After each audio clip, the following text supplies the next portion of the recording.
Էրեբունի հիվանդանոցում էի եւ անընդհատ լսում էի զինվորներ բերող ուղղաթիռի ձայնը։ Մերժիր Սերժինը լավագույն տարբերակն է։ Ես ամենայետասարդ կին պատգամավորն էի, կար ավելի ետասարդ տղամարդ։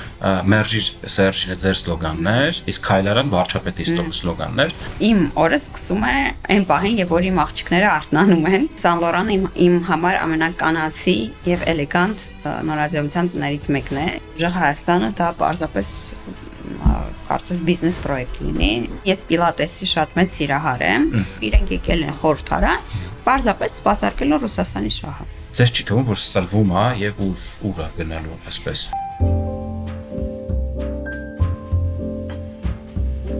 Բարի երեկո։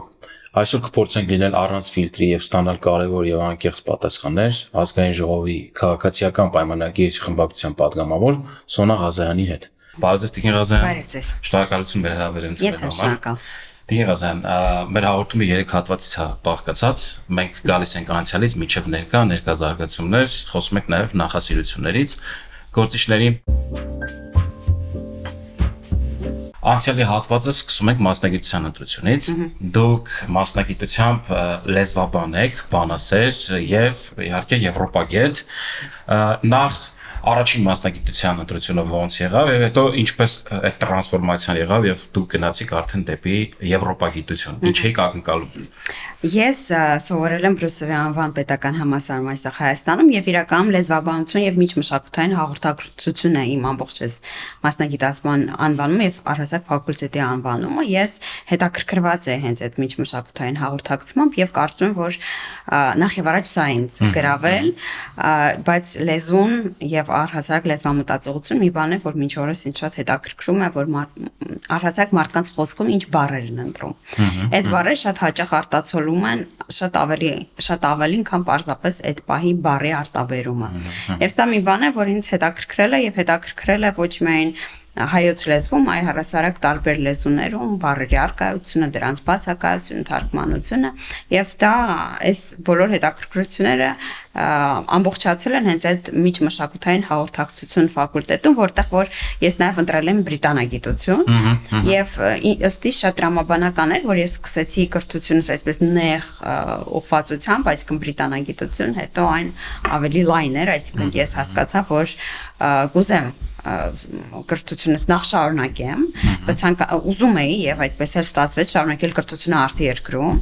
եւ College of Europe-ն համալսարանը որ գրավեց իմ ուշադրությունը, որովհետեւ այդ ընթացքում Հայաստանը ակտիվ բանակցում էր նաեւ ասոցիացիան համաձայնագիրը, որ ավաղ չստորագրվեց եւ կարծես ես տպավորություն ունեի, որ այդ մասնագիտացման կարիքը Հայաստանում այդ պահին կար, իհարկե պարզվեց, որ չկար, բայց շատ ուրախ եմ, որ հետագայում հեղափոխությունից հետո իմ ողջ գիտելիքը կարողանում եմ ծառայեցնել եվրոպական ինտեգրման գործընթացին։ Տիկին Ղազարյան, իսկ ոնց եղավ քաղաքականությամբ զբաղվելու որոշումը, օրինակ միշտ կանանց դեպքում մի քիչ բարդ է եւ համատեղելը եւ նաեւ ճնշման գործոնը կա, այսինքն հասարակությունում մանավանդ այդ շրջանում մի քիչ ավելի բաց է եւ պոպուլյար է, ես կասեի։ Ինչպես եղավ այդ որոշումը, որ պետքա զբաղվեք, ինքը եղավ միամիտ, թե դուք արդեն նպատակամղված գնում եք այդ ուղղությամբ։ Քան որ անցյալից ենք գալիս, ասեմ, որ ես 8-րդ դասարանում դպրոցում մի ծրագրի էի մասնակցում, կոչվում էր սովորենք ժողովրդավարություն, եւ 8-րդ դասարանում ես առաջին անգամ եկել եմ խորհրդարան, ես նկար ունեմ խորհրդարանում 8-րդ դասարանից եւ հիշում եմ, որ սա ինձ համար այսպես ես այդ օրը հասկացա, որտեղ ծրագիրն այլ ներկայացնում էր գործունեությունը, ինչով են զբաղվում падգամավորները, ինչ լազերություններ շրջանակ ունեն, ես գիտեի, որ գնալու եմ դրան։ Եվ առհասարակ ես կարող եմ ասել, որ 18 տարեկանից գրեթե միշտ ներգրաված եմ եղել փողոցային տարբեր պայքարներում։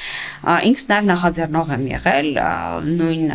չեք անցկացնի շարժումը 15 թվականին Հարաքվեի դեմ, հետո արդեն Մերժիր Սերժին շարժումը։ Դրանք բոլորը գործընթացներ էին, որտեղ որ ես միշտ ունեցել եմ իմ ներդրումն եւ ակտիվ մասնակցությունը, իսկ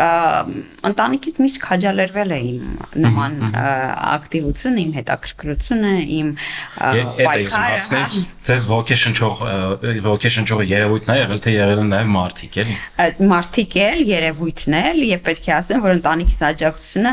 սկսած իմ պապիկից, ով իրականում շատ վաղ տարիքում Սիբիր է ակսորիալ եղել, այսինքն իմ պապիկի համառությունը ես կարծում եմ շատ փոքր տարիքից իր պատմությունները պայքարի, հա, իր ընտանիքի ավելի շուտ պայքարի պատմությունները, դրան հետևող իմ հայրիկի մշտական աջակցություն, երբ որ ուշ ժամ էինք ցույցի գնում, ես հիշում եմ որ հայրս պարզապես մեզ ուղեկցում էր,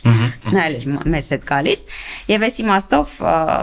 ընտանիքիս աջակցություն ունեցել եմ եւ երևի թե ավելորդ է ասել, որ մեր Սերժին շարժումը արդեն ամուսնուս հետ էինք միասին էինք եւ մենք միասին ենք պայքարել մենք նոր էինք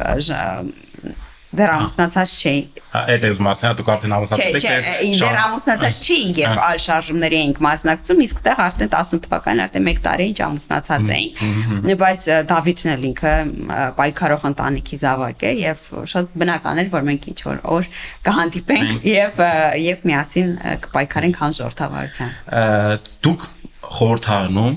հեղափոխությունից հետո եղաք ամենաերիտասարդ պատգամավորը նաև ավականիում փորձ ունեք ինձ թվում է տեղել երևի եթե ոչ ամենաերիտասարդ ամենաերիտասարդներից մեկն եք նախ ինչ առավելություններ եւ ինչ խնդիր եք բախվել որ ամենաերիտասարդն եք ամփոփությունը տեսեք նախ ես ամենաերիտասարդ կին պատգամավորն էի կար ավելի երիտասարդ տղամարդ ում երբևէ այս հարցով չէին մոտենում հարցնում եւ ես կարծում եմ որ սա հենց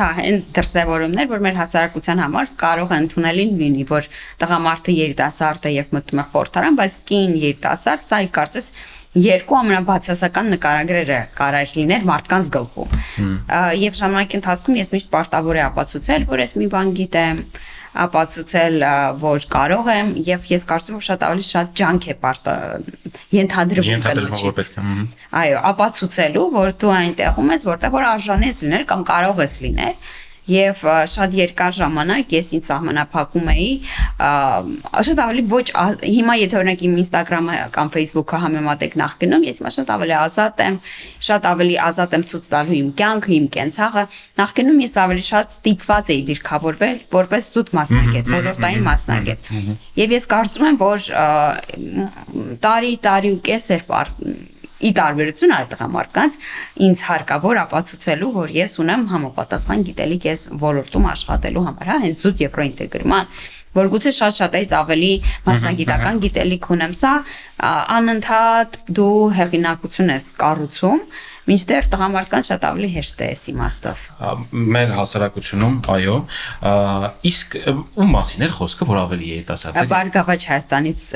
Քաջիկ Գևորգյան, եթե չեմ սխալվում, հա։ Ինքը ինձանից երիտասարդ էր, հարցազրույցներ չէր տալիս, հավանաբար եւ նաեւ գուցե դրա պատճառով աչքի չէր ընկել, չգիտեմ, բայց ամեն դեպքում ողջ ուշադրությունը այսպես որպես երիտասարդի սևեռվել է։ Հա, նույնիսկ միջազգային մամուլում անդրադարձ Reuters-ի հայտնի ռեպորտաժը։ Իսկ երբ որոշեցիք, որ պետքա դառնաք կուսակցական եւ ընդհանրապես երբեք ճանաչել վարչապետին Վարչապետին ես ծանոթացա վարչապետի հեղափոխության ընթացքում եւ կուսակցությանը նույնպես անդամակցել եմ հեղափոխությունից հետո ես պետք է անկեղծորեն ասեմ որ միշտ հասարակական կազմակերպությունների քաղաքացիական պայքարների մեջ եմ ներգրաված եղել եւ մինչ այդ պահը քաղաքական կուսակցությունների հետ համագործակցության փորձեր եղել է հայ ազգային կոնգրեսի հետ օրինակ չեք անցկացնի ժամանակ քաղաքացիական պայմանագիրը բնականաբար հեղափոխության օրերին, բայց ես չեմ պատկերացրել կուսակցական գործունեությունը։ Բայց կուսակցության անդամագրվելու պահից սկսած ես շատ ակտիվ եմ եղել կուսակցության ներսում։ Ես առաջադրվել եւ ընտրվել եմ վերահսկող հանձնաժողովի անդամ եւ հետո նախագահ։ Ես փորձել եմ ինձ վարչության ընտրություններում։ Ես ակտիվ շփում ունեմ տարածքային կառույցների տարբեր տարածքային կառույցներում։ Ես այս պահին Շենգավի տարածքային կառույցի խորհրդի անդամ եմ։ Այսինքն այն պահից երբ ես որոշեցի, որ զբաղվելու եմ քաղաքական եւ կուսակցական գործունեությամբ, ես շատ ակտիվ ներգրաված եմ եղել տարբեր հետաքրքիր է որ դուք դարձաք արդեն կուսակցական կար հայեցակարգային ինչ-որ կետ կամ երևույթ որի դեմ եք կամ այդքան էլ ծերը չէր Չէ, քաղաքացիական պայմանագիր կուսակցության դեպքում չկար եւ մենք որպես նորեկներ շատ լայն տարածք էր դրված քննարկելու, ներկայացնելու մեր առաջարկները, այսինքն բավականին ներառական էր գործընթացը եւ ես երբևէ չեմ զգացել այդ մի բան, որ ես ստիպված եմ անել, որի արժեքները չեմ կիսում։ Եղածեն, ձեր հարցազրույցներից մեկում դուք ասում եք, որ մերժիր Սերժինը ձեր սլոգաններ, իսկ Քայլարան վարչապետի սլոգաններ։ Այսինքն տարբեր թիմեր եք աշխատում ու դուք իրար հետ չեք համագործակցում։ Չէ։ Ես շատ լավ հիշում եմ, որ մարտի 1-ին գնացինք եւ հարգանքի տուրք մատուցեցինք զոհված մեր քաղաքացիների համար եւ հետո ես Մարիա Կարապետյանը, Արեն Մկրտչյանը, Դավիթ Սանասարյանը, Արմեն Գրիգորյանը եւ ամուսինս եւ Դավիթ Հովանեսյանը, ում գուցե չճանաչեք, ճանաչում եք, միասին գնացինք եւ սրճարան Կասկադում, շատ լավ հիշում եմ, եւ խոսում էինք նրա մասին, որ գալիս են պահ, որ Սերժ Սարգսյանը կընտրվի վարչապետ, արդեն նոր ուրեմն սահմանադրությամբ եւ մենք ինչ պետք է անենք, պետք է արդյոք հաշտվենք այս իրողության հետ, բայց ես վստահ եմ, որ սեղանի շուրջ կոնսենսուս կա, որ ոչ, եւ պետք է ինչ որ մի բան փորձել նախաձեռնել։ Եվ ունենալով շատ ցածր ակնկալիքներ, ինչ կարող է դուրս գա այս մեր նախաձեռնությունից, հաջորդ օրը իսկույն հավաքվեցինք եւ սկսեցինք մտածել քննարկումներ։ Ամեն երեկո հրավիրում էինք հասարակության տարբեր ներկայացուցիչների, հրավիրում էինք, քննարկում էինք եւ ընտրում էինք սլոգաններ, փողոցային պայքարի ձևեր։ Եվ ես շատ լավ հիշում եմ, որ պայքարի անունը սկզբից փոխելու ենք։ Եվ Արեն Մկրտչյանը Կասկադի ցույցից հետո ասաց, որ առաջին բան, որ պետք է փոխենք, այդ մեր սլոգանն է, եւ փոխում ենք, որովհետեւ հասկանում ենք, որ չի աշխատում։ Շատ հաճախ այդ նման բաները զգում ես այդ ընթացքում, հա։ Եվ մտածեցինք, որ հենց Դավիթ Հովանեսյանի կողմից առաջարկած Մերժեր Սերժինը լավագույն տարբերակն է։ Եվ վարչապետի հետ այս միավորվելու պահը եղել է իսկապես բնական եւ սլոգանները հրաշալի աշխատել են, ինչը շատ հաճախ կարող է մտածեք, որ մտածածին է, կազմակերպած է, բայց իսկապես աշխատել է ընդառաջ գնալով վարչապետի քայլերթին սլոգանները եւ այստեղ հետաքրքիր է, որ բոլորը մտածում են, որ ինքը սինխրոն աշխատող տարբեր խմբեր են եղել, հաստատեն առանձին եւ ես էլ հետո նայել եմ տարբեր հարցազրույցներ, թե չեմ սխալվում, պարոն Սիմոնյանը պատմում էր, որ առաջին մեր ցույցին եկել է, նայել է, ուզել է հասկանալ ովքեր են, ինչ են անում, ինչ են։ Եվ առաջին ցույցը մենք գնացինք քայլելով Ամիրյանի վրա նստեցինք, փողոցը փակեցինք, հետո գնացինք դեպի ՀՀԿ-ի շտաբ ցույցով եւ ինքը շատ մարդաշատ չէր, անկեղծ ասած։ Մեր նաեւ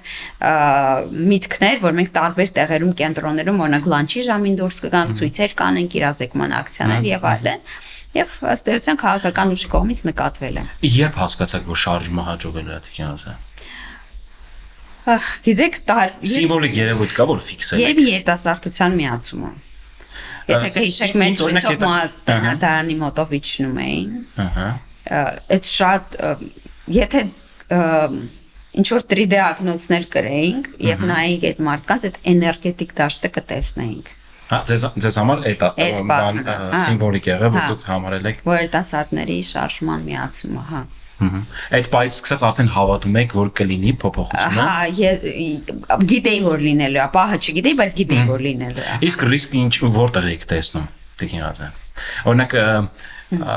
դուք գիտեիք, որ կլինի, դուք գիտեիք, որ հաջողվել է, բայց ինչ որ մտքի մեջ ինչ որ մի հատված կա, որ այդ զսպում չասեմ է, նրա մասին է, որ ծանր հետևանքներ չլինեն կամ չգիտեմ, չէ, վատման չլինի։ Դե մարտի 1-ի սցենարը միշտ կա գլխում, որ կարող է այդ իրավիճակում պետք է կողմնորոշվել, արագ կողմնորոշվել, իրավիճակը գնահատել։ Գիտեք, ռիսկից խոսել ենք եւ ռիսկերը տեղել էին ունենում, հա, ձերբակալություններ, մարդկանց վախեցնել, տարբեր զանգեր, ընտանիքի անդամների եւ այլն, բայց մեծ հաշվով իմունիտետ ունեին, գիտեք, որովհետեւ ես որ հիշում եմ այն փորձառությունը, որով անցել ենք, ես անցա, ես այդ պահին հավատքով էի լցված։ Գիտեք, ինչ եմ ես հարցը տալիս, կա տեսակետ, որ իշխանությունը շահագրգիռ չէր ոչ բիրտ ուժ կիրառելու, ոչ ինչ որ կոպիտ միջամտելու process-ին։ Այսպիսի մի տեսակետ էլ կա գոյություն ունի։ Չէ, ես դա չէի զգում, որովհետև լինում էին լայնածավալ ձերբակալություններ, իրավաբանները, փաստաբանները մշտապես կապի մեջ էին, չեմ կարող ասել, որ չէին լինում։ Ես շատ լավ հիշում եմ նաև ազգային ժողովի դիմացի այդ դեպքը հատուկ միջոցների կիրառում մի քանի անգամ եղավ։ Գուցե գործող իշխանությունները չգնային մարտի 1-ի սցենարով սրմամբ։ Եվ գուցե շատ հաճախ ես մտածել եմ, որ իրանք մտածել են, որ եթե էլեկտրիկի պես հանգիստ թողնեն, ցույցը կինքնացրվի։ Էդ էլ կար եւ ինձ թվում է, որ իրանք չկարողացան ճիշտ գնահատել այս մի քանի սցենարները։ Ինձ թվում է իրանք շատ ավելի հաճախ մտածել են հանգիստ թողնենք ինքը դիմադրություն երբ չկա, ինքը կգնա մարման։ Ես հատվածից մի քանի հատ միշտ առանձնացնում եմ բարդ հարցեր եմ տալի բարդ շրջանների մասին եւ դուք բարդ շրջանների միջով անցել եք։ Սա ձեր երրորդ խորհրդանիշն է եւ պատերազմն եք տեսել, եւ COVID-ն եք տեսել, եւ Արցախի հետ կապված իրադարձությունները։ Ինձ հետաքրքիր է օրինակ 44 օրյա պատերազմից հետո ինչպիսի մթնոլորտ էր նախ ֆրակցիայում եւ երբ որ եղան առաջին շատ քիչ մարդիկ դուրս եկան, բայց հետաքրքիր է որ իրանք դուրս եկան, ինչ էր կատարում ֆրակցիայում, ինչ խոսակցություններ կար,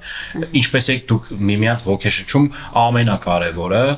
խոսակցության բովանդակությունը որտեղ էր կենտրոնանում, էլի։ Դե տեսեք, պատերազմի ավարտին իմ աղջիկը 10 օրեկան էր։ Եվ ես շատ խառը հիշողություններ ունեմ այդ պահի հետ կապված, որովհետև ես ֆրակցիայի նիստերի մի մեծ մասի չէի կարող մասնակցել եւ իմ ամենաուժեղ հիշողությունները այդ կապված են Թագուհի Ղազարյանի հետ մեր պատգամավոր, ով գիշերները գալիս էր մեր տուն պատմելու ինձ, որպեսզի ես տեղեկացված լինեմ, դեռ հեռախոսով չէինք ուզում խոսել, եւ ես հիշում եմ, որ աղջիկս գրկիս Թագուհին ինձ պատմում էր ու մենք ցած երկուսով հուզվում էինք անընդհատ, որտեղ տարբեր իրավիճակներ էր նկարագրում։ Ծանր իրավիճակ էր։ Հա, շատ բարդ էր եւ հետո Թագուհին գնում էր տուն ու տենց մի քանի անգամ գալիս պատմում էր, կար իրավիճակ, որ ես ինքս էի ուզում մասնակցել, մենք ունեցանք մի քանի նիստեր արտագնա Աղվերանում օրինակ եւ ես գնում էի մայրիկիս, բալիկիս Համուսինը ստանում էր մեզ։ Եվ ես հիշում եմ, որ ես այնց բալիկիս հետ լինելու ընթացքում մասնակցում էի քաղաքական քննարկումների եւ իրենք շատ խառը։ Ես պետք է ասեմ, որ ի տարբերություն երկրորդ բալիկիսով ծնվել է Վաշինգտոնյան հռչակագրի վարչապետի ուղերձի օրը եւ ես կարողացել եմ վայելել խաղաղության միջավայրում իմ երկրորդ դստերս ամբողջությամբ Ադրինեի հետ մի փոքր բարդ էր, որովհետեւ ես հիշում եմ, որ բալիկս մի օրեկան էր եւ Էրեբունի հիվանդանոցում էի եւ անընդհատ լսում էի զինվորներ բերող ուղղաթիռի ձայնը։ Այսինքն իհարկե ես որպես մայրի երջանիկ էի, որովհետեւ դա մի զգացում է, որ անկառավարելի է երեխայի ծննդի բերկրանքը, բայց իհարկե այդ դժվար էմոցիաները դրսում, փողոցում լարված իրավիճակ, ֆրակցիայում լարված իրավիճակ, կապված այն մարդկանց հետ, ովքեր լքեցին մեզ, շատ ծանր էր, բայց որոշումներ են կայացվել բարդ քաղաքական, որոնց համար ես վարչապետին շատ շնորհակալ եմ։ Ինձ այդտեղ գիտեք ինչն էր հետաքրքիր Տիկին Ղազարյան, ֆրակցիան եւ պատգամավորները որտեղ էին խոհեմություն ցուցաբերում եւ որտեղ օգնեցին կառուցելու այն ինչը որ միջև այսօր գոյություն ունի։ Ինձ թվում է բավականին ամուր եւ շատ ամուր գտնվեց խմբակցությունը, մենք պարզապես խոսում քննարկում էինք անընդհատ։ Բոլորը կարծիք հայտնում էին, այսինքն։ Միշտ խաղաղության պայմանագրի ստորագրման պահին, բանակցությունների պահին, ֆրակցիան միշտ իր ասելիքը ունեցել է եւ ասել է եւ տեղ է հասցրել։ Եվ ես կարծում եմ, որ ֆրակցիան հատկապես վերջին շրջանում թե խաղաղության հաստատման գործընթացում լայն արշավ է իրականացրել այն իմաստով, որ միշտ կոմունիկացրել է, կլինի բակային քննարկումներ, զրուցարաններում քննարկումներ, եթերում երիտասարդների հետ, ֆրակցիան այս մասով միշտ կարողացել է քաղաքական գիծը տեղ հասցնել։ Այդ պահին իհարկե կար անհրաժեշտություն գնահատել ստեղծված իրավիճակը, գնահատել որտեղ ենք եւ ուր ենք ուզում գնալ։ Եվ կային տարբեր կարծիքներ, բայց ես կարծում եմ, որ կային նաև բավականին իրարից տարբերվող կարծիքներ, բայց ես շատ ուրախ եմ, որ այս կարծիքների բախման արդյունքում մենք ունենք այն ինչ ունենք։ Եվ մյուս իրադրությունը դե 8-րդ գումարմանին սա բաժին ասեն, դրա համար եմ նաև հարցնում, երբ որ եկավ պահը, երբ որ վարչապետը արդեն խոսում էր նշաձողը իջեցնելու մասին, Լեռնային Ղարաբաղի հարցում, հետաքրքիր է ֆրակցիայի ներսում թե քննարկումները թեժ էին եւ մենակ ֆրակցիան չէ,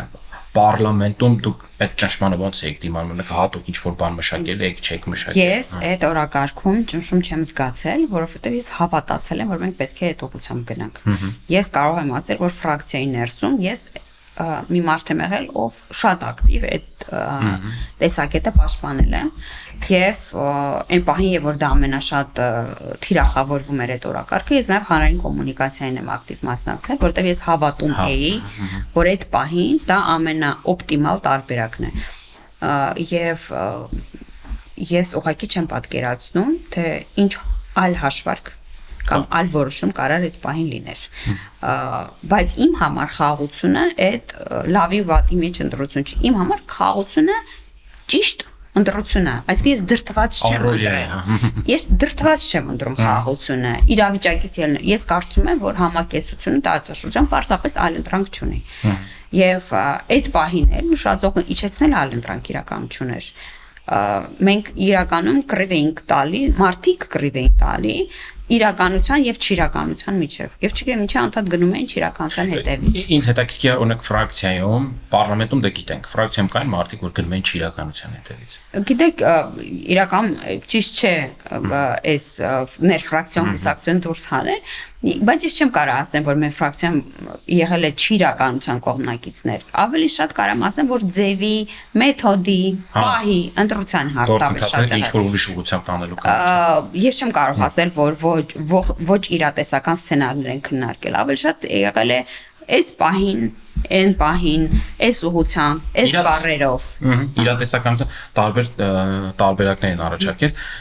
իսկ ընդհանուր, քանի որ ինքը ճգնաժամերով եւ պրոցեսներով ահավոր հարուստ էր, երևի թե Հայաստանի Հանրապետության պատմության մեջ ամենահարուստն է եղել ժամանակաշրջանը։ Ինչպես կամ ինչը կառանձնացնեք 8-րդ գումարման ազգային ժողովի գործունեության ընթացքում։ Դե խաղաղության բանակցային գործընթացը, որին որոշ չափով բնականաբար տիրապետել եմ, իմ համար առանցքային էին վարչապետի հետ քննարկումները խմբակցության հետ, որտեղ մենք մեր արտաքին ոլորտի վերաբերյալ հարցերն ենք քննարկել։ Սրանք ներֆրակցիոն քննարկումներ են, բայց որոնք շատ կարևոր են, շատ հաճախ կադրից դուրս մնաց քննարկումներ են, բայց դրանք են տեղն են, որտեղ կարծում եմ որոշումների գոնե ուղղությունը որոշվել է։ Ինձ համար շատ կարևոր են եղել նաև գործողումները։ Ես Եվրոպայի խորհրդի խորհրդական վեհաժողովի անդամ եմ, այնտեղ մի շարք պաշտոններ ունեցել եմ, հետո վերընտրվել եմ կամ հակառակը ես ԱԼԴԵ քաղաքական խմբի փոխնախագահ եմ, ես երիտասարդության եւ ապագայի հարցերով ենթահանձնաժողովի նախագահ եմ, եւ այս մասով ինձ համար այնտեղ աշխատանքը առանցքային է եղել։ Եվ մի հատ վերջին հարցը այս հատվածի դուք համարում եք, որ այս 5 տարում պարլամենտարիզմը ավելի շատ կայացավ։ Վստահաբար։ Որտեղ կա թերը հավատություն, որ Հայաստանում կկայանա արդյոք պարլամենտարիզմը չի կայանա թերիա։ Վստահաբար։ Դա վստահաբար պայմանավորված է նաև падգամավորների փորձառության աճով, բնականաբար դա պայմանավորված է նաև խորհրդարան օրենսդիր համագործակցության նոր ոճով եւ ես վստահ եմ, որ կայացել է այո։ Մենք այս հատվածը ամփոփեցինք։ Տիկին Ղազարյան, հիմա անցնենք երկրորդ հատվածին, մենք այստեղ խոսում ենք գործիչների նախասիրություններից, զբաղմունքներից, հոբիներից ու փորձում ենք բացահայտել գործիչների մշակութային կողմը, նաև ձեր դեպքում, ինչպես մեր մնացած հյուրերի դեպքում, եկեք հարցը սկսենք նորից, թե ինչպես եք սկսում օրը, այն սկսում եք սուրճով, թեյով, թե լրիվ, այլ բան օրինակ Արսեն Թորոսյանը վազքով էր սկսում կամ լողով էր սկսում, ձեր դեպքում ինչպես է սկսում օրը։ Իմ օրը սկսում է այն պահին, երբ որ իմ աղջիկները արթնանում են, եւ դա լինում է բավականին շուտ, բայց ես դեմ չեմ, մենք բոլորս շուտ քնում ենք եւ շուտ արթնանում ենք եւ ունենք այսպես ավանդույթներ, մենք գնում ենք մեր սիրած սենյակը, հյուրասենյակը, իմ օրը սկսում է իմ պատրաստված սուրճով, որը ես կարծում եմ շատ լավ պատրաստում։ Իմ օրը սկսում է կապուչինոյով եւ սկսում է իմ դստեր նախաճաշի պատրաստությամբ, բայց ես ինքս էլ եմ նախաճաշ ահավոր սիրում։ Ես բավականին սոված եմ արթնանում եւ շատ սիրում եմ նախաճաշը։ Գիտեմ, որ մարդիկ կան, որ միշտ այդ նախաճաշի մասը բաց են թողնում, բայց իմ համար նախաճաշը միայն պարզապես սնունդ չի, այդ ավանդույթ է, հա, որ մենք բոլորս օրինակ ամուսինս չի սիրում նախաճաշել, ինքը միայն սուրճ է խմում, ես եւ աղջիկներս նախաճաշում ենք, խոսում ենք, զրուցում ենք, բնականաբար Ադրինեի հետ, Եվան դեռ փոքր է, Եվան այսպես ոգևորված նայում է, ես իրան եմ կերակրում եւ այսպես շատ իմ ամենասիրած պահն է օրվա։ Շատ իսկ շաբաթվա վերջը էլի տրամադրում եք երեխաներին Տիկին Շաբաթ եւ Կիրակի օրերի մասին է խոսքը ոչ աշխատանք։ Ոչ աշխատանքային օրեր, այո, մենք միասին սկսում ենք, բայց այդտեղ էլ մի այլ ավանդույթ կա։ Մայրս, հայրս, քույրս եւ իր որդին շատ ենք մենք սիրում միասին նախաճաշել արդեն դրսում։ Եվ աշխատում ենք միասին Երևանյան որևէ սրճանում նախաճաշել, հետո զբոսնել։ Ես իմ ամենասիրած, ես իրականում առավոտվա մարդ եմ, սիրում եմ առավոտը։ Շատ լավ։ Դուք էլի հարցազրույցներից մեկում նշում եք, որ հետաքրքրվում եք նորաձևության աշխարհով, Տիկին Ղազարյան։ Խոսքը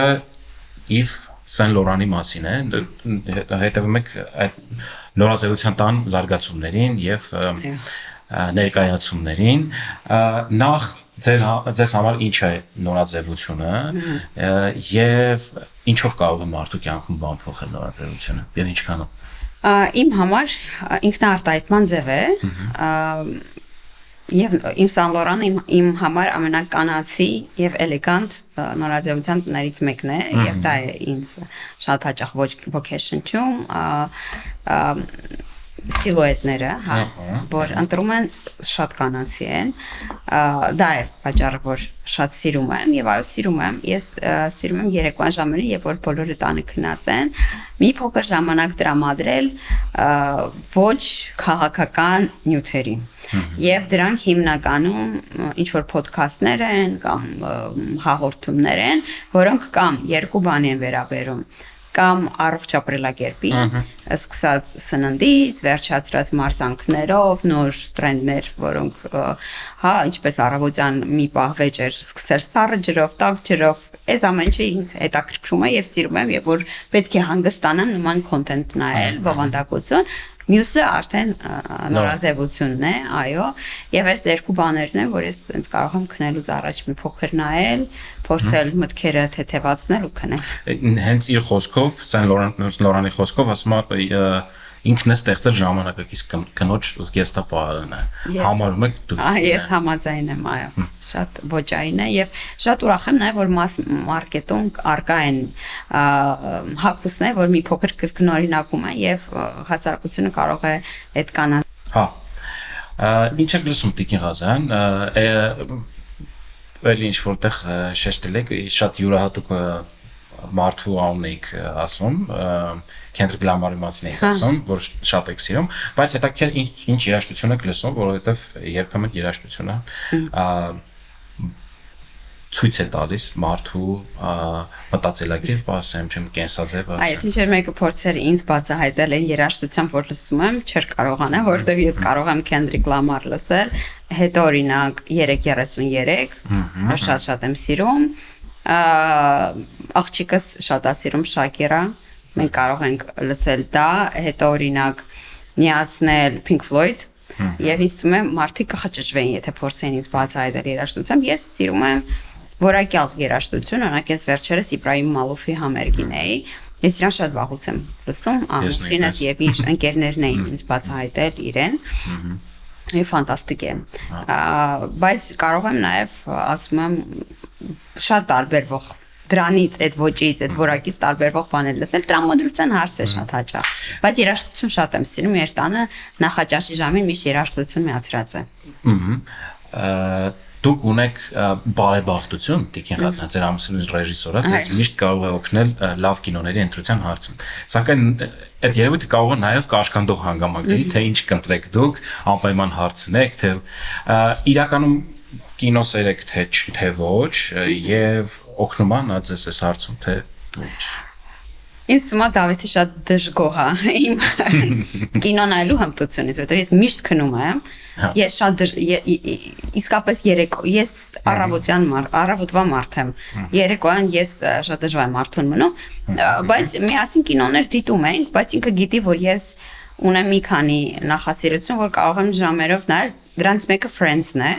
հեռուստասերիալը, ես իրան չգիտեմ քանի անգամ վերանայել եւ բոլոր անհասկանալի իրավիճակներում ես միացնում եմ Friends։ Ես շատ եմ սիրում դա եւ իր տևողությունը լավ է, երկար չէ, կարճ չէ։ Netflix-ով եմ ես տարբեր բաներ ես վերջերս նայում, թեթև է հեշտ է, հա, Դավիթը բնականաբար ավելի այլ ոճի ֆիլմեր է սիրում։ Միասին կինոթատրոն գնում ենք, որտեղ ես շատ եմ սիրում գնալ կինոթատրոն, միասին։ Այդ իմ համար շատ որակյալ ժամանց է։ Այս վերջերս, բայց մի կինոյի ես էի խնդրել գնանք նայենք, որը ինքը չէր հավանել։ Հայտնի Դյավոլ նոսիտ Պրադայի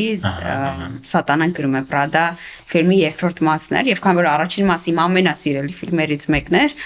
ինքը այդքան էլ չէր հավանել, բայց միասին փորձում ենք այսպես զիջելով փողոցի չմային տարբերակետներ։ Իսկ կա նախասիրություն, դիգնա, որ դուք հանրային դաշտում դրա մասին չեք խոսել, բայց դա զարդարում է ձեր օրը, ձեր առօրյան կամ ընդհանրապես ամիսը, ինչ որ ժամանակը մեկ, ինչ որ սպորտային նախասիրություն կամ մի բան, որը որ դուք Ես այս մասին չեմ խոսել, բայց ընկերներս գիտեն, ես պիլատեսի շատ մեծ սիրահար եմ։ Ես պիլատեսով զբաղվել եմ մի որոշ շրջան եւ ինքը միանշանակ շատ դրական է ազդել եւ պիլատեսի իմ ամենասիրելի սպորտային ձևերից է։ Ինքը բարդ է, շատ հաճախ մարդիկ կարծում են թե թեթև է, տենց մի փոքր կամահրանքով կարող են վերաբերել, բայց ինքը շատ լուրջ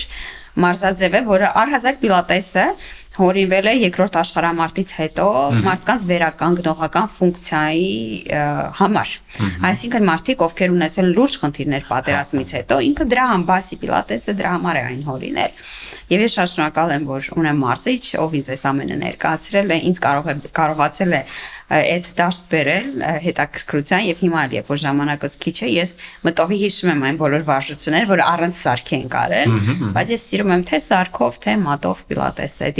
իմ համար հանգստանալու այժմ պոպուլյար է ես նկատում եմ որ պոպուլյար է բայց ես զբաղվում եմ դրանով մի 4 տարի առաջ սկսեցի զբաղվել դրանով Երբ որ առաջին ստուդիան էր բացվում եւ շատ ուրախ եմ որ նման մարզիչի գտա Հայաստանում Դուք ամեն օր ճիշտ է դուք նոր նշեցիք հաճույք եք ստանում այդ երևույթից, բայց նաև փորձություն է երկու երեխաների հետ եւ նաև քաղաքականությամբ զբաղվել, արդեն երրորդ գումարման խորհրդարանում լինեն, ինչով կառանձնացնեք ձեր առօրյան եւ ինչով է սկսվում բարդությունը եւ ոնց է հաղթահարում, ով է օգնում ձեզ այդ հարցում ամենաբարդ մասը դա մեղքի զգացումն է, որը ինձ ուղեկցում է արդեն 5 տարի է եւ ամեն անգամ ադրինես 10 ամսեկան էր եւ առաջին անգամ գործուղման մեկնեց, այսինքն նրան թողեցի Եվան էլ ավելի փոքր էր 5 ամսեկան էր, երբ որ պետք է գնայի եւ զեկույցս ներկայացնեի ԵԽԽՎ-ում եւ մեղքի զգացում բան է, որ վստահ եմ բոլոր մայրիկներն ունենում են եւ որ ստիպած են բալիկին թողնել բայց քանի որ իմ բալիկները բախտները բերել է շատ լավ տատիկներ եւ պապիկներ ունեն եւ շատ լավ դայակ երկու բալիկներից նույն դայակն է ով մեր ընտանիքի անդամն է ես կարծում եմ որ այս բաժանումը մի փոքր ավելի թեթև է ստացվում թե իմ համար թե իրենց համար հա բայց բարդ է իհարկե որովհետեւ առհասարակ դու ուզում ես ժամանակ տրամադրել բայց երկու թե աշխատանքը թե ընտանիքը մի բան է որտեղ որ մաքսիմալ ներդրում պետք է ունենաց հաջողելու համար եւ ես այսպես փորձում եմ ռուսերեն ժանգլիրovat են ասում հաջողել իսկ այս հատվածն էլ փակենք վերջին հարցով Տիկին ինչ եք կարդում բայց հետաքրքիր է նաեւ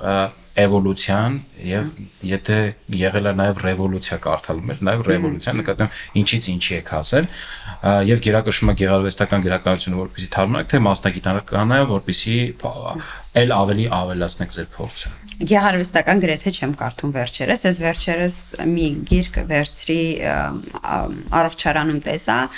ուրեմն կեցության թեթևությունն է որ շատ դուրս եկավ շատ արագ կարդացի թեթև գիրք էր այսպես մտքերը թարմացնելու համար լավ վարժություն է հա այսինքն կտրվելու բայց դա շատ մասնագիտական գրքեր եմ սիրում Պատերազմից հետո հիշում եմ ընկերուհիս Արևիկը խորհուրդ տվեց մի գիրք, որ կոչվում էր գիներ գրել պատերազմներ, ինչպես է նրանք ձևավորում ես։ Եվ այդ գիրքը մեծ հաճույքով կարդացի, այդ պահին շատ կարևոր էր իմ համար այդ գրքի ընթերցանությունը, բայց շատ օրինակ հիմա կարդում եմ մի գիրք, Joe Dispenza-ն է գրել, կոչվում է էներգիայի ուժը, ենթագիտակցության ուժը կներեք, որը էներգիայի մասին է։ Իմ համար նոր ոճի գիրք է, ես սովորաբար նման մոտիվացիոն գրքեր քիչ եմ ընթերցում, բայց այս գիրքը սա ինձ խորհուրդ է տվել իմ ուկրաինացի падգամավոր ընկերուհին, ինքը սկսում է քվանտային ֆիզիկայով, թե առհասարակ ատոմի վերաբերյալ ֆիզիկոսների մոտեցման փոփոխությունը առհասարակ ինչպես օրինակ իր շրջապտույտից սկսած թե ինչպես է դա բացառվել եւ հիմա ընկալվում որ իր մեծ մասը էներգիա եւ իր շարժումը կախված է դիտորդի հայացքից եւ ավարտվում մեդիտացիայի փորձառությամբ դեռ վերջին չեմ հասել ընթացքում եմ բայց ուզում ասել ես սիրում եմ ընթերցել իմ համար հանգստանալու լավ ձև է հատկապես եթե օրինակ տնից եմ այդ օրը աշխատում եւ մեծս էլ մանկապարտեզում է եւ որ փոքրս քնում է ես վստահաբար գիրք եմ վերցնում Դուք համարում եք որ դուք շատ եք կարդացել թե Չէ, ես չեմ համարում, որ շատ եմ կարծացել։ Շատ լավ։ Մենք տեղափոխվենք հաղորդման 3-րդ հատվածը։ Այստեղ խոսում ենք արդեն ներքաղաքական զարգացումներից։ Տիկին Ղազարյան, ես ձեզ շնորհավորում եմ։ Դուք մի քանի օր առաջ ընտրվել եք կուսակցության կողմից որպես Եվրոինտեգրման հանձնաժողովի նախագահի թեկնածու։ Եվ մեր ժամանակակից շրջանը քաղաքական մասով քննարկումը կնվիրենք եվրոինտեգրացիային եւ դրա շուրջ եվող իրադարձություններին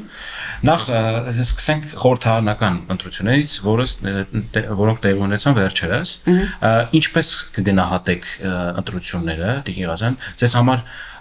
որոնք էին անակնկալները որոնք էին ձեռքբերումները եւ ինչ կտա այս նոր խորհրդարանը Դե պետք է անկեղծորեն ասեմ, որ քարոզարշավի ողջ ընթացքը շատ վայելել եմ։ Այս բոլոր այցերը, քաղաքացիների շփումը, մեր կատարած աշխատանքի շուրջ իրենց դիրքորոշումը, ես այս ամբողջ 28 օրը գրեթե ամեն օր եմ եղել քարոզարշավի, շատ վայելել եմ ողջ ընթացը։ Ինձ համար թերևս անակնկալ կարող է լինել այն, որ ոչ քաղաքական ուժը իսկ իմ համար ուժեղ Հայաստանը դա պարզապես կարծես բիզնես պրոյեկտ լինի ստացել է մեր քաղաքացիների այդ աջակցությունը ես չեմ կարծում որ այդ աջակցությունը շատ մեծ է բայց այնուամենայնիվ ես կարծում եմ որ պետք է իրավապահ համակարգը ակտիվ շարունակի աշխատել եւ բացահայտի այդ ձայները որովհետեւ ես հավատում եմ որ այդ ձայները օրգանիկ չեն Իսկ դուք չեք, այսինքն դուք նաև չեք հավատում, որ իրանք կլինեն պարլամենտում երկրորդը կամ երրորդը։ Չէ, կային տարբեր հարցումներ, եթե ինձ անձնապես հարցնեք, ես չէի կարծում, որ իրենք հաղթարեն անցողիկ շեմը, որովհետև իրենք քաղաքական առաջարկ չունեն։ Եվ իմ գնահատմամբ կարային անցնեին խորհրդային շատ ավելի հավանական էր, որ կանցներ խորհրդային ավելի բարձր ձայնով Ռոբերտ Քոչարյանի քաղաքական թիմը։ Բայց կրկին ես տվել եմ մի քանի հարցազրույց մինչև ընտրություններ եւ ես կարծում եմ որ ամբողջությամբ ընդդիմության ձայները օրգանիկ չեն որտեղ մենք դուրս ենք եկել քայլել ենք ամբողջ Հայաստանով եւ չունենք մեր ընդդիմությունը նման աջակցություն բայց կգան խորհրդարան կտեսնենք ինչ է տալու այս խորհրդարանը ես չեմ կարող ասել ինչ է ընդդիմության մասով տալու բայց կարող եմ ասել մեզ որ մենք շարունակելու ենք ինստիտուցիոնալ հիմքերի վրա դնել խաղաղությունը։ Եվ այս գործընթացը պետք է լինի անկասելի, եւ այն ինչ մենք ծրագրել ենք, մենք հասցնելու ենք ավարտին բնականաբար, որովհետեւ ունենք այդ օրակարգը սպասարկելու մեր հանրության աջակցությունը։ Դուք հավատում եք, որ երկու ընդդիմությունն էլ օրակարգում չունի խաղաղության պլան։ Բացարձակ չէ։ Իրենց հիմնական գործառույթը եղել է խափանել գործընթաց միանշանակ դա եւ ակնհայտ է որ այն ինչ իրենք անվանում են սուվերենություն, անկախություն դրանք ուղիղ դրա հակառակն են եւ իրենք եկել են խորհրդարան պարզապես սպասարկելով Ռուսաստանի շահը դա այլ կարծիք չկա հասանք Ռուսաստանի մի այսպիսի դիտարկում երբ որ նախընտրական process-ներն էին Ռուսաստանը արդեն սկսեց կիրառել իր առաջին սանկցիաները այսպես ասեմ էլի սահմանափակումները որոնք այդ շրջանում բոլորը մտածում էին որ հեսա ընտրությունը կավարտվի եւ սանկցիաներն էլ հետը կավարտվեն բայց ոչ միայն սանկցիաները չավարտվեցին այլ դրանք շարունակվում են եւ ժամանակ առ ժամանակ խստացվում են այս վերջում արդեն կատնամթերքի սահմանափակումները Ինչ է ուզում Ռուսաստանը Տիկին Ղազարյան սա համավաստ Դե գիտեք շատ անշնորհակալ գործ է մեկնաբանել թե Ալգեր պետություն ինչ նպատակներ ունի իր քայլերով բայց ես կարող եմ ասել, որը պետք է լինի եւ որն է Հայաստանի Հանրապետության արձագանքը դրան։ Մենք 5 տարի է ասում ենք, որ անվտանգությունը մեր պես պետության համար դա բացառապես զենք, զինամթերք եւ ռազմական կարողություններ չեն։ Մեր պես պետությունների համար անվտանգությունը էներգետիկ եւ տնտեսական դիվերսիֆիկացիա։ Եվ մենք այդ ուղղությամբ աշխատանք կատարել ենք։ Շատերին թվում է, թե Ուրսուլա ֆոն դեր Լայենի արձագանքը ATM-ի մասով դա պահի արձագանք է, բայց մենք շատ երկար Տիկին ֆոն դեր Լայենի կողմից ղեկավարված գերատեսչության հետ բանակցել ենք այս մասին։ Մենք Հայաստանի տնտեսությունը պատրաստել ենք այս պահի, որովհետև մենք ոչ թե պատրաստվել ենք Ռուսաստանի կողմից հնարավոր սանկցիաներ կիրառման, այլ մենք ասել ենք, որ մեր անվտանգությունը դա դիվերսիֆիկացիան է, արտահանման դիվերսիֆիկացիան է, եւ դա պարտադիր չի բավարարվի միայն ԵՄ ուղղությամբ։ Դուք տեսնում եք, որ մենք հայացքը մեկնել ենք դեպի արևելք, դեպի մեզանից հարավ, եւ մենք այս աշխատանքը տարվում է, այսինքն այո Եվրամիությունը շատ արագ է արձագանքում Հայաստանի կարիքներին, բայց դրան զուգահեռ Հայաստանի Հանրապետությունը երկարատև աշխատանք է կատարել։ Մենք ունենք այս պահին մեծ դրամաշնորհներ եւ վարկեր, որոնք ուղղված են եղել մեր տնտեսության որակի բարելավմանը եւ լիցենզավորման գործընթացին։ Եվ ես կարող եմ ասել ինչը կարող է լինել մեր արձագանքը եւ որն է։ Իսկ Ռուսաստանը կարող է ունենալ շատ տարբեր մտադրություններ, սցենարներ եւ այլն։ Նայեք, դուք ասում եք մենք դիվերսիֆիկացնում ենք մեր շուկաները, իրենք մտածում են ու սրատակ տեսնում են աշխարհաքաղաքական փոփոխություններ, ռևերենսներ եւ այլ շարժեր, բանաձևը, բալանսը ոնց է պատկերացնում, որ կգտնենք ինչի համար եմ ասում։ Երբ որ մի քանի օր առաջ էլի վարչապետը Ռուսաստանի նախագահի հետ զրույցում կոչ էր արել, որ պետքա այն ինչ որ տեղի է ունենում, դա հակասում է հայ-ռուսական պայմանագրային պարտավորություններին եւ ԵԱՏՄ-ի պարտավորություններին, կոչ էր արել, որպեսզի հետեւողական լինի եւ այս խնդիրները լուծեն։ Ձեզ չի թվում, որ սլվում է եւ ուր է գնալու այսպես։ Ես ուրիշ ձև կձևակերպեի, ես կասեի, որ Հայաստան-Ռուսաստան հարաբերությունները բավական ազնիվ խոսակցության փուլ են մտել եւ մենք արդեն կարող ենք ազնվորեն անվանել խնդիրները եւ դրա իրականում լուծումը դա մենք չենք ասում, դա վարչապետի դիրքորոշումն չէ, այլ ԵԱՏՄ-ն հենց սրա մասին է, ապրանքների ազատ տեղաշարժի մասին է։ Եվ այս պարագայում, երբ որ մենք ընտրություն ենք կատարել դերևս նախկինում, մենք ինչ ենք ընտրել, մենք մաքսային ռեժիմ ենք ընտրել, որտեղ ըստ էության ասոցիացիան համաձայնագիրը կամ այն ժամանակ մաքսային միությունը կհիշեք այդպես էր կոչվում։ Մաքսային ռեժիմների միջև ընտրություն էր։ Եվ եթե այդ մաքսային ռեժիմը դադարում է գործել, մենք պետք է համարժեք որոշում կայացնենք եւ փոխենք մաքսային ռեժիմը։ Այո, որևէ պետություն միաժամանակ չի կարող գործել երկու մաքսային ռեժիմներով եւ Հայաստանի Հանրապետությունը բավարարելու մեր քաղաքացիների պահանջը եւ առհասարակ կառավարությունը սպասարկելով պետական շահ պետք է որոշում կայացնի թե իր տնտեսվարողի համար, թե իր քաղաքացիների անվտանգության համար եւ թե այլ ծրագրերը։ Որոշում կայացնելու մասով էլ հարցնեմ։ Ռուսական կողմի հաղորդագրությունից հետևում էր, որ իրենք ակնկալում են, որ պետք է նախ երրակողմ թե քառակողմ հայտարարություն էին տարածել ԵԱՏՄ եւ շրջանակներում եւ ռուսական կողմի հաղորդագրության մեջ շեշտվում էր, որ հանրաքվեի անհրաժեշտություն կա։ Դրան հակադարձում է վարչապետը, որ մենք պետքա կոնկրետացնենք նոր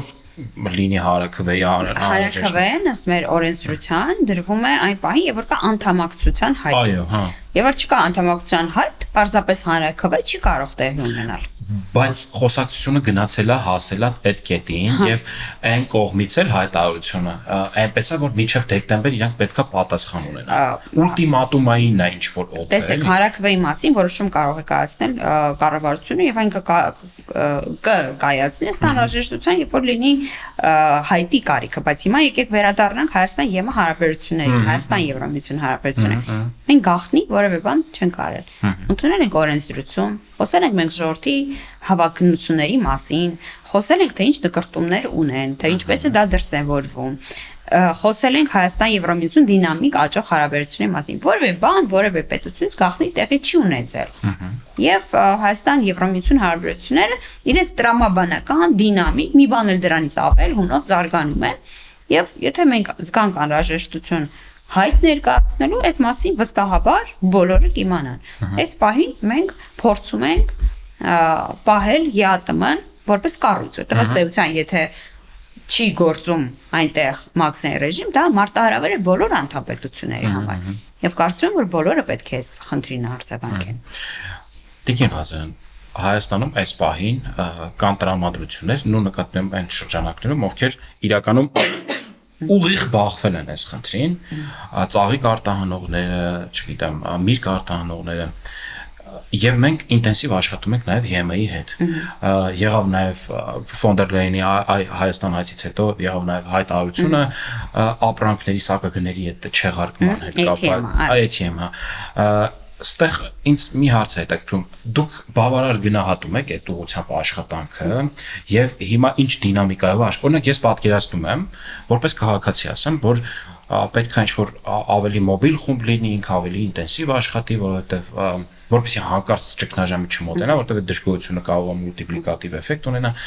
դուք բավարար համարում եք եւ ինչ եք կարծում, ինչա պետք անել ավելի։ Կառավարությունը վստահաբար իրավիճակը գնահատում է եւ արձագանքում ճգնաժամային կառավարում, եթե այդպես կարող ենք հավանել, տեղի ունենում։ Եվ օրինակ 5 շաբթի օրը կառավարության նիստում վարչապետը օրինակ խոսում էր, դուք գիտեք, որ Եվրամիությունը մեր ձկների համար բացել է այսպես ասած տարածք, առհասարակ սա շատ մեծ իրադարձություն է մեր շուրջ տեղի ունենում, որ մենք երբեք չենք նկատում։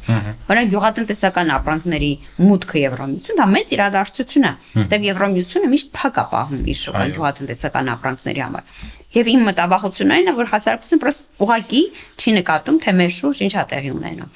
Շատ կարևոր է արժանվուն գնահատել եւ հասկանալ, որ այո, շուկան բացվել է, բայց մենք որպես տնտեսվարող, օրինակ տնտեսվարողները ասեն, ունենք աշխատանքի տեղ, եւ պետությունը օրինակ սուբսիդավորման մասին էր խոսում, որոշ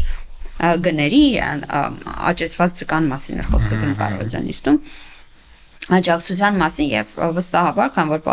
Տիգրան Խաչատրյանն էլ կառավարության նիստում խոսեց, վստահ եմ, որ փոխվարչապետերի մակարդակով այս գործընթացը ամբողջովին կառավարվում է։ ԵՄ-ի հետ հարաբերությունների մասով մի հատ էլ հարց տամ եւ վերջ, դուք համարում եք, որ բոլոր համագործակցության սֆերաները փակած է, այն նկատի ունեմ տնտեսական մասով, էլի այն ինչ որ հիմա կա, թե դուք էլի ուղղություններ կա, որ տեսնում եք, աշխատում եք եւ դրա մասին ինֆորմացիա ունեք։ Այս բանը օրինակ այդ ATM ասեցիք, դա վերաբերվում էր ապրանքների 80%-ին։ Այո։ Իսկ այն մնացած 20%-ի մեջ որն է մտնում եւ դա հնարավոր է բացի թե ոչ։ Սրա բացվածքը չունեմ ես, պետք է անկեղծորեն ասեմ, բայց ATM-ը ինչի մասին է առհասարակ։ Մեր ապրանքները պետք է մրցակցային լինեն, եթե իրենք այդ մաքսատուրքը չունենան, որովհետեւ դա հավելյալ թանկացնում է մեր ապրանքը եւ ATM-ը դրա մասին է, բայց ուզում հիշեցնեմ, որ ATM-ը դեռ ճանապարհ պետք է անցնի, այսինքն ազգային կառավարությունների կողմից պետք է հաստատվի եւ հետո անցնի համապատասխան ընթացակարգերով, բայց ըստ քաղաքական հայտարարությունը այն մասին էր, որ այն տեղի կունենա։ Այս մասով կարծում եմ, որ հավելյալ քննարկում կլինի աշխատանքային եւ մեր հանրությունը կիրազեկվի, թե ինչի մասին է խոսքը։ Եվ ժամանակի շրջանակը, ես օրինակ հաղորդագրության մեջ չեմ ֆիքսել դա, չգիտեմ ժամանակի շրջանակը։ Բայց քանի որ ազգային կառավարությունները դեռ պետք է հաստատեն, բարդ է ասել, թե 28 պետությունը երբ կհաստատեն։ Հա, ժամանակը դեռ հաստատ չի։ Տիկին Ղազարյան, այս process-ներին զուգահեռ Իրանում տարածքային կառավարման ենթակառուցվածքների նախարար Դավիթ Խուդասյանը եւ մի հետաքրքիր հայտարարություն արել, որը փորձագետների մի մասը, կարանք փորձագետներին էլ հղում չանենք, ենթադրվում է, որ հենց այս process-ների մաս է կազմում։ Ինքն ասում է, որ իրանական գազի ներմուծումը կարող է կրկնակի եւ ավել լինել, իսկ դրա պոտենցիալը շատ ավելի շատ է, քան կրկնակի եւ ավելի։ Չէ, ես օրինակ սա համարում եմ քաղաքական process, դուք ինչ եք համարում սա։ Անկեղծ ասեմ, ես կարծում եմ ամեն բան քաղաքական է, բայց եթե այս մասով անդրադառնամ, այո, պոտենցիալ կա։ Դուք գիտեք, որ Հայաստան-Իրան տեղի ունենում գազի եւ էլեկտրոէներգիայի swap, այսինքն փոխանակում։ Եվ ես շատ ուրախ եմ տարածաշրջանային ցանկացած համագործակցության ավելացմանը։ Եվ հաղորդումը եզրափակենք այսպիսի հարցով, ինչ եք ակնկալում նոր խորհրդարանից եւ կառուցնացեք օրինակ 3 նպատակ, որոնք կուզեք այս նոր խորհրդարանում կյանքի կոչվի մանավանդ հուսանք նաև որ դուք կլինեք, չգիտեմ, եւ նախ ինչպես եք բաժանելու, օրինակ դուք հանձնաժողովի նախագահ ընտրվել եք կուսակցության կողմից, բայց ընդդիմությունը ունի հավաքություն չունի, կա խոսակցություն, թե չկա խոսակցություն։ Ընդդիմության հետ խոսակցություն չկա, Դոնթի բանաձևով 8-ը պատկանում են մեզ 4 ընդդիմությանը, որից 3 ուժեղ Հայաստանին։ Նիստին ուղիղ եթերով կերևա թե ով որ հանձնաժողովն է ուզում։ Ես բավական իրատես մարդ եմ եւ ակնկալիքներ խորհրդարանից որպես այդպեսին ձևավորել չեմ կարող, որովհետեւ գիտակցում եմ, որ շատ բան կախված է նաեւ ընդդիմությունից։ Մենք բոլորս ենք միասին օրենսդիր իշխանություն եւ շատ հաճախ ընդդիմություն չգիտակցում այն մանդատը, որ ունեն, որով իրենք օրենսդիր մարմին են, իշխանություն են։ Բայց ես իմ մասով կարող եմ իրատես լինել եւ իհարկե խորհրդանի կողմից ընտրվելու պարագայում իմ ուշադրության կենտրոնում է լինելու Հայաստան հարաբերությունների ծիրում մի քանի բան։ Առաջին դա իհարկե վիզաների ազատականացումն է, որին բոլորս սպասում ենք։ Ինչ փուլում է, ինչպես գնահատեք այն։ Ինքը շատ ակտիվ զարգացման փուլում է, բայց խորհրդանն այստեղ ասելիք եւ անելիք ունի մի քանի օրենսդրական նախաձեռնություններ եւ ես անհամբեր կսպասեմ եւ ինքս էլ ակտիվ կաշխատեմ մեր գործադիր իշխանության ներկայացուցիչների հետ։ Երկրորդը դա ՍԵՊԱ-ի ամբողջությամբ կիրարկումից հետո, որ նախատեսված է 26 թվականի ավարտին,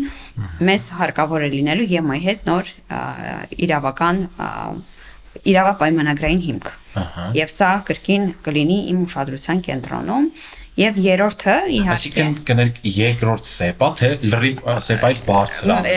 Չէ, ՍԵՊԱ-ից արդեն մենք ՍԵՊԱ-ն հաղթահարած կլինենք եւ մեզ ակնկալվում է այլ իրավապայմանագրային հիմք, որը այո պետք է ավելի բարձր լինի։ Եվ երրորդը բնականաբար իմ ջանքերը չեն դադարի ուղղված լինելու խաղաղության հաստատմանը, եւ ես ակնկալում եմ, որ մենք կարողանանք դրա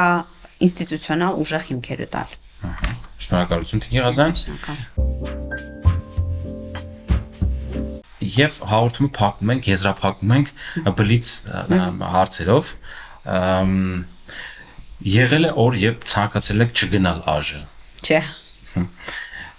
Քննադատությունը օգնում է ձեզ թե խանգարում։ Օգնում։ Խորհրդանում ում հետ եք ամենահեշտը աշխատել։ Շատերի հետ եմ հեշտ աշխատել։ Ես պարոն Սիմոնյանի հետ եմ հեշտ աշխատել, պարոն Ռուբինյանի հետ եմ հեշտ աշխատել, հա, եթե խորհրդանական դիվանագիտությունն է, Սարգիս Խանդանյանի հետ, Արման Եղոյանով ղեկավարել է 7 տարի, ուրեմն իմ հանձնաժողովը, Տիկին Ջուլհակյանի հետ եմ շատ հաճախ գործողել եւ կրկին շատ լավ աշխատել։ Ձեր մասնակցությամբ որ օրենքով եք ամենաշատը հպարտանում, որ ընդունվել։ Այս աշխատելու կտորով ավելացնեմ Զարուհի Բաթոյան եւ Ծովինար Վարդանյան, սա ընտանեկան եւ կենցաղային բռնության կանխարգելման մասին օրենքն է, որը մենք գրեթե Ստամբուլյան կոնվենցիայի բոլոր օրենսդրական պահանջներն բավարարել ենք։ Եթե մեկ բան կարողանայիք փոխել խորհրդանի աշխատանքում, որը փոխեիք։ Ես կցանկանայի շատ ավելի ակտիվ իրազեկել քաղաքացիներին մեր կողմից կատարված աշխատանքի մասին, որտեղ մեդիան շատ հաճախ ցույց է տալի կռիվ, լեզվակռիվ, Այդ ինչ դիտում ու լայք կհավաքի, ես կուզեի, որպեսզի խորհրդարանից մարդիկ տեղյակ լինեն, որ որակյալ քննարկում է տեղի ունեցել, որի արդյունքում ընդունվել են այս օրենքի նախագծերը։ Խորհրդարանի բովանդակային կողմ։ Մանդատը ձեզ ավելի շատ ինչ է տվել, պատասխանատվություն, թե սահմանափակել է ձեզ Տիկին Ղազարյան։ Չէ, պատասխանատվություն։ Եվրոպական ինտեգրումը ձեզ համար նպատակ է թե գործիք։ Եվրոպական ինտեգրումը չդադարող գործընթաց է։ Նույնիսկ ԵՄ անդամ պետությունները անցնում են եվրոպական ինտեգրման միջով այս պահին, հա, օրինակ ընդհանուր անցում դեպի եվրո,